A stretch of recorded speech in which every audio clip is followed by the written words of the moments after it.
புதுச்சேரியில் இருக்கிற கவர்மெண்டோட கூட்டணி ஆட்சியில இருந்தாலும் புதுச்சேரிய ஒன்றிய அரசு எதிலையுமே கண்டுக்கல என்றது புதுச்சேரி மக்களான உங்களுக்கு நல்லாவே தெரியும்.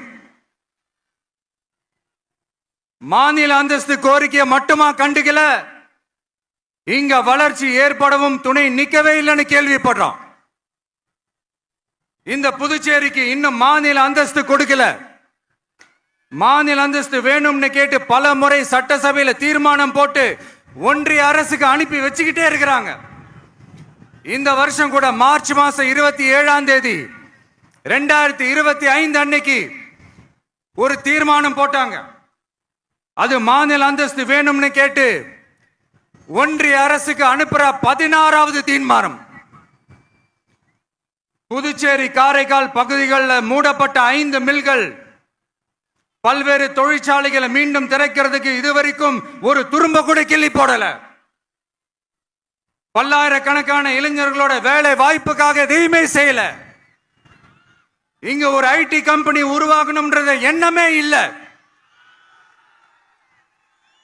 அதை பத்தி யார் பேசினாலும் அது அவங்க காதல விழவே விழல.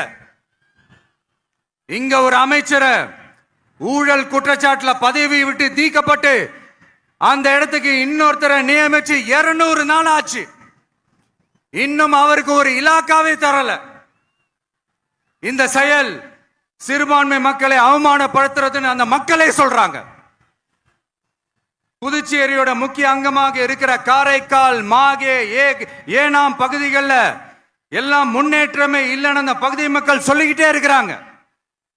குறிப்பா காவிரியோட கடைமடை பகுதியான காரைக்காலை மொத்தமா கைவிட்ட மாதிரி தான் இருக்குது. இது எல்லாமே முன்னேற்றம் அடையணும். டூரிஸ்ட் பிளேஸ் ஆன புதுச்சேரியில போதுமான அளவு பார்க்கிங் வசதி இல்ல, போதுமான அளவு கழிப்பறை வசதி இல்ல. இதெல்லாமே மேம்படுத்தணும்.